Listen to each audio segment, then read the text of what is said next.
Hello, everyone. It's already light out. The sun is out, which is nice. So I don't need that other light. I have this light on here, which should be enough. I'm going to make this quick just to keep the condition going. Everybody's sick over at the house. Nope, I'm not. I got lots of wood in my house. Here, let's touch it. Okay. Yes, that's just my regular cough. Uh, Came across something yesterday I thought was a bit, all right, I'll just take it from the humorous side. Done. So much fake stuff out there now. I'm not sure how it is. I literally just do Facebook and the Messenger from Facebook and YouTube, and that's kind of it. I don't do anything else. Uh, and I came, go through my feed, hoping to see my friends, hoping to see my friends, hoping one of their posts would get through. And came across one that had something about Jesus, and I went in and I said, I disagree. And just said what I had to say in a nice way. It's just, I disagree. And immediately I got a message in Messenger on my app there. I went in. I'm going, oh wow, look at this. It's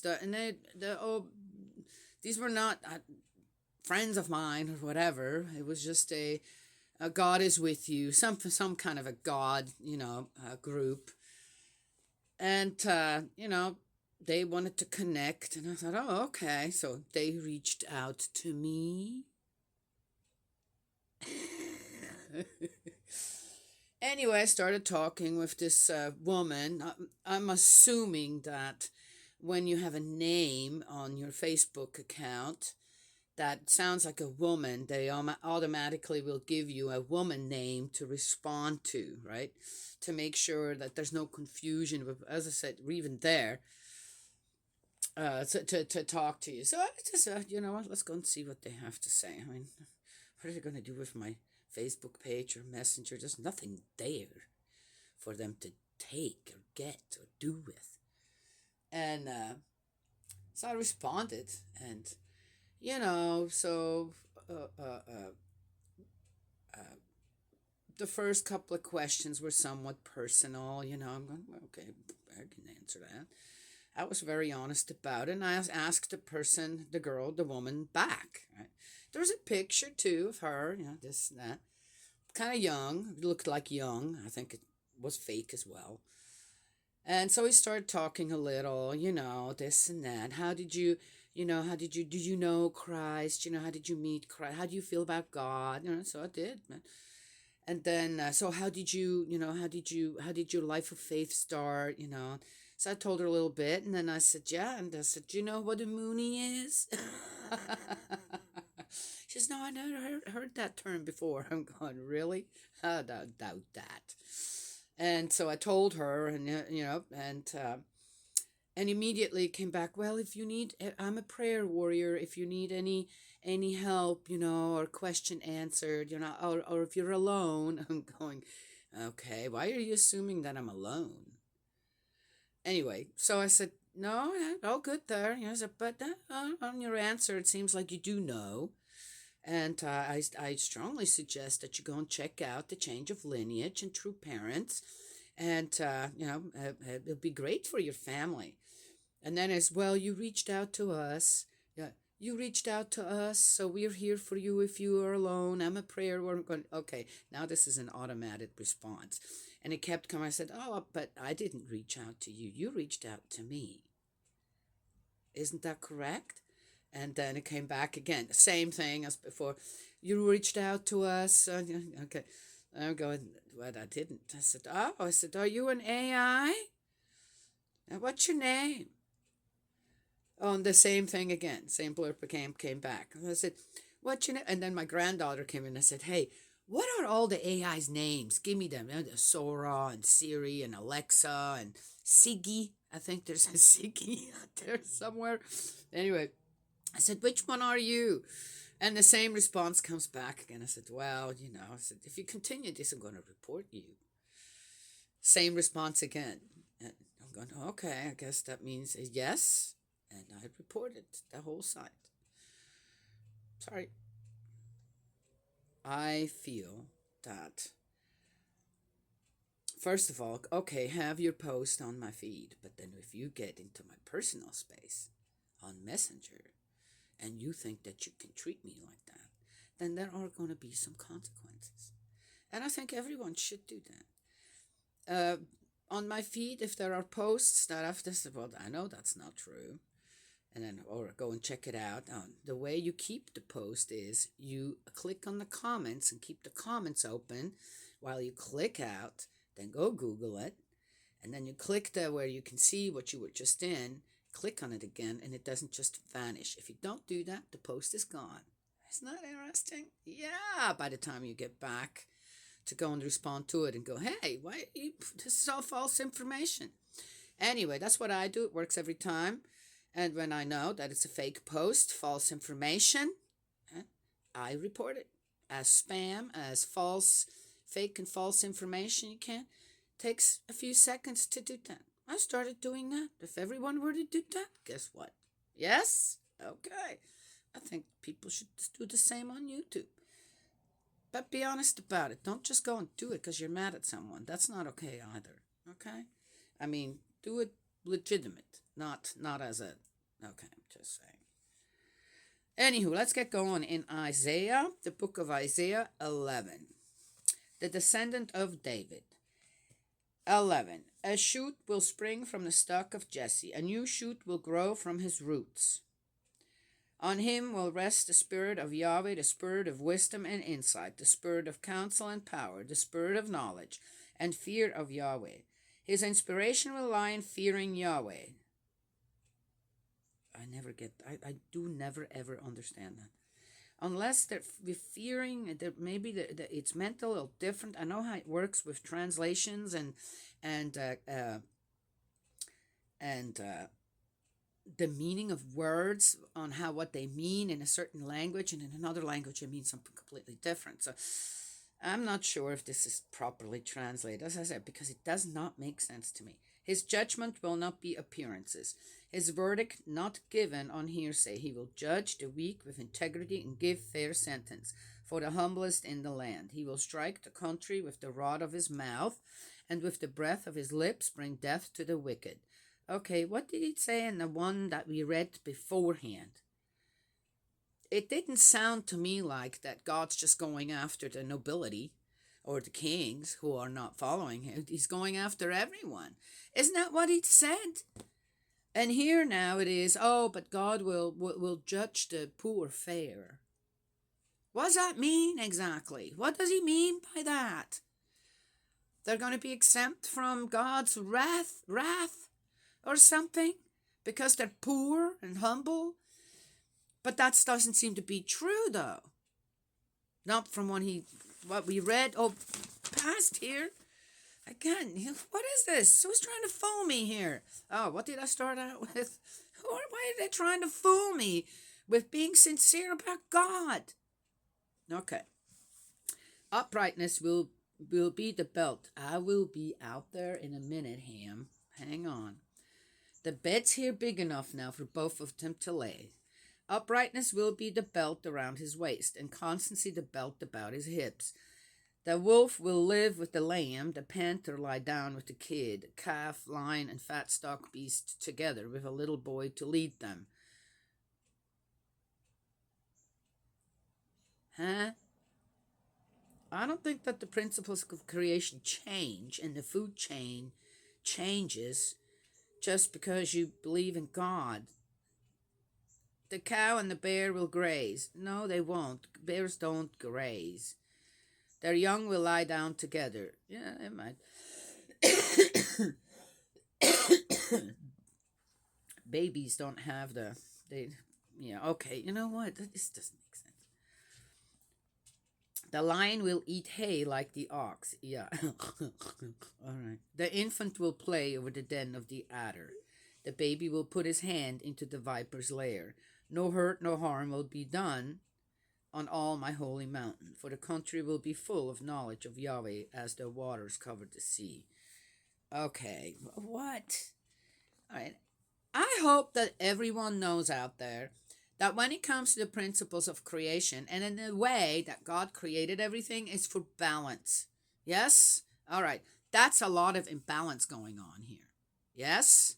All right. I had an interesting, just had an interesting experience with a copperhead.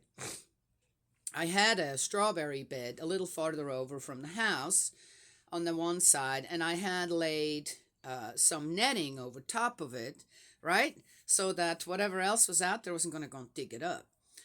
And well, I go out there and I'm pulling the netting off the strawberries, this and that, so I could kind of work in them.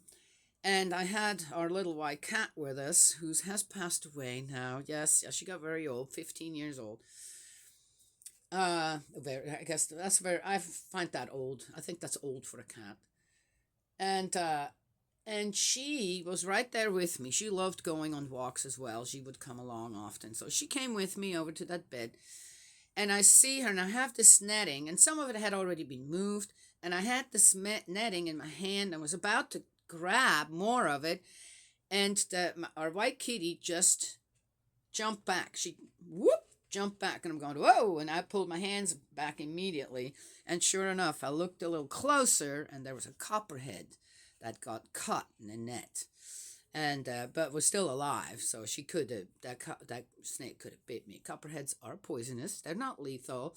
Uh, some coal dust, yes, activated charcoal dust or charcoal, you eat the spoonful and it collects the poison. And yes, my daughter, our youngest daughter, last year or year before last, got bit on the foot, and that's what she did. Yeah, she went through the aches and pains with it, but the area did not get infected because she also treated it with the comfrey tincture. And then she took for as long as she needed. She went and got the capsules, the activated charcoal capsules, and just she says, "My mom, can I? How many can I take?" I said, "I don't think you can just take 3 or 4 every morning, noon, and evening, or go check it out. But I don't think you can overdose on that. And I don't think anybody would eat a whole plate full. But what that does is it collects the poison in your system, neutralizes it. Coal. What's coal also used for? To with coal, and we have that at the farm. We have a coal seam where the spring house is for our water, and the water seeps through the coal seam, and already it comes out very nice and filtered. So it filters water, right? Yes, purifies water. So coal can also neutralize poisons.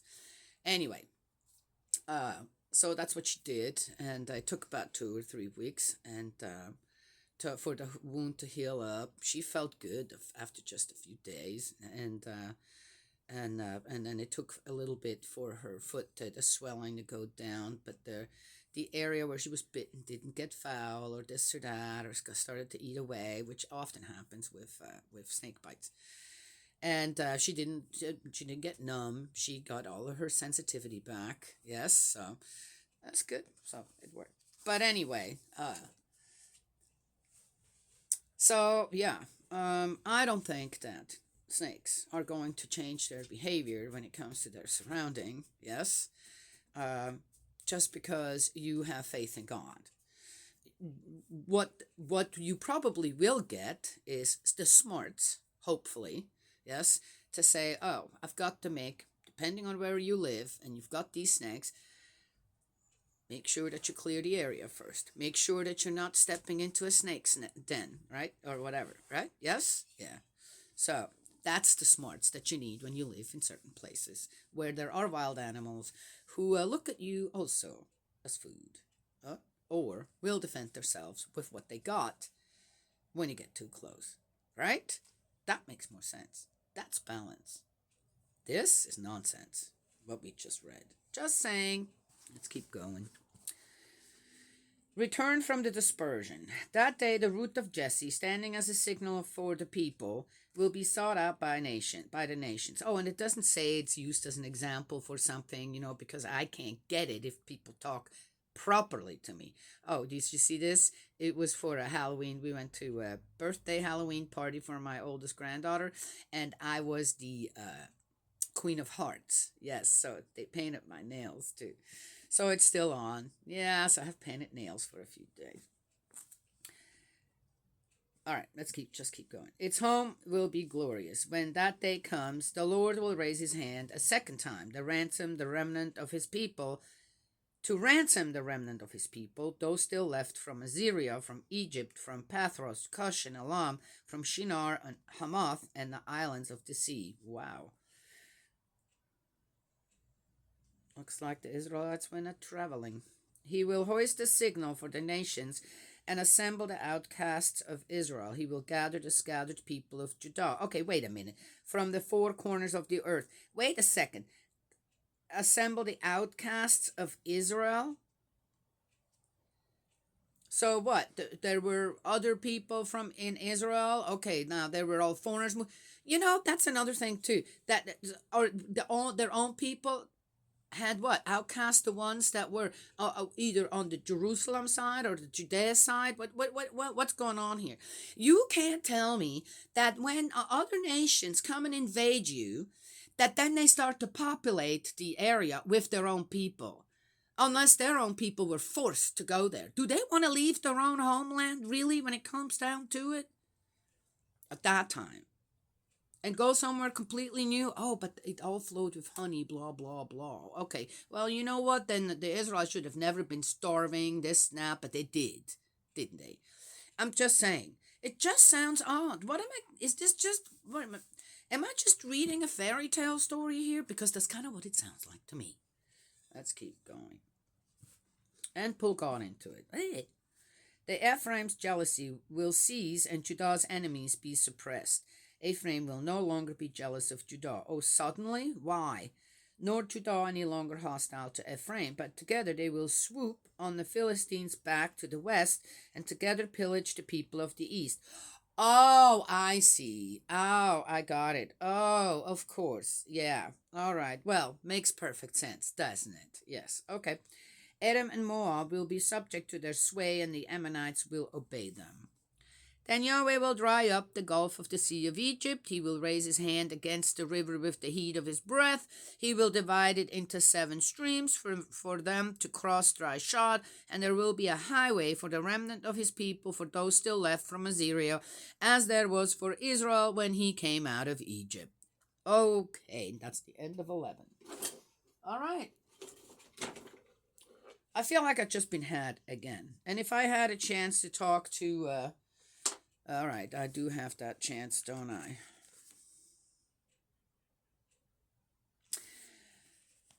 So when I get my head straight on and go, okay, well, what is this, Isaiah?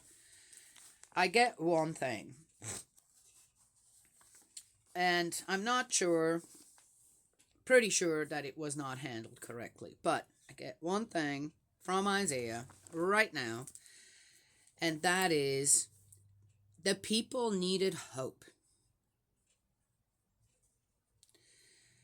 And it seemed like to give them hope is to give them something that they haven't been forgotten, that they haven't been abandoned. By God? No. By their own kings, by the ones governing the Israelites. So that's kind of what I just got. And I guess there were men like Isaiah who felt for the people. One can tell. He seemed angry. It's not God who's angry. It's Isaiah that was angry. And wanted justice. Gosh, I'm going to crush you guys. I'm going to have God crush you guys. Right? The ones that have caused the miseries of the Israelites. And that's not the common people, is it? It's a very, very, very bad decisions that the governing body of Israel has made. Had made. Still making? Okay. Anyway, that's kind of what I'm getting. So, did it work? Well, we're going to continue reading. We know, since we live in this time, we know that the New Testament happened as well.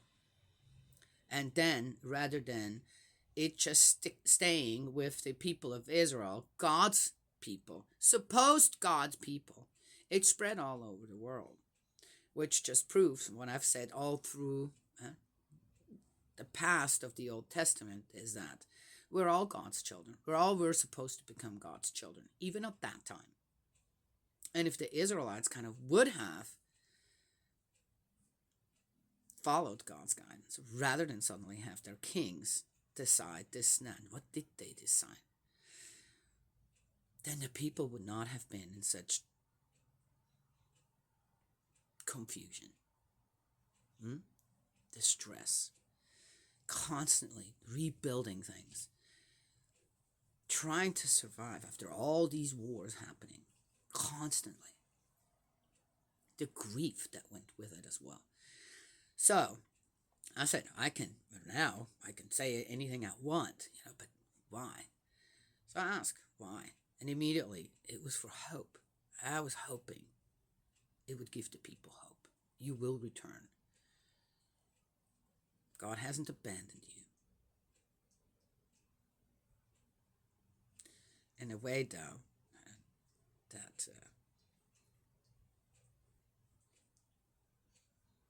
the violence that is involved, that God is supposedly involved in all of this against other people, that's going to backfire too, right?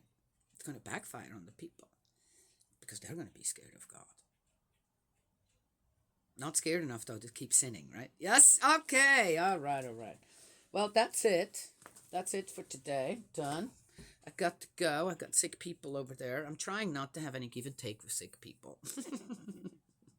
From afar. So I'm going to go and clean the kitchen and start making a soup, yes, that everybody can just snack on. It will be good for everyone to have a lot of ginger over there and some chicken, and I got mushrooms I need to use up, all kinds of stuff that will be really, really delicious in a soup. Very, very, very good for sick people. Yes? All right. That's it. That's all I have to share this morning. May Heavenly Parent bless and protect you, guide you, embrace you with love. Eldridge, my dearest brother in faith, I hope you're doing well. I love you. And I will talk to y'all another time.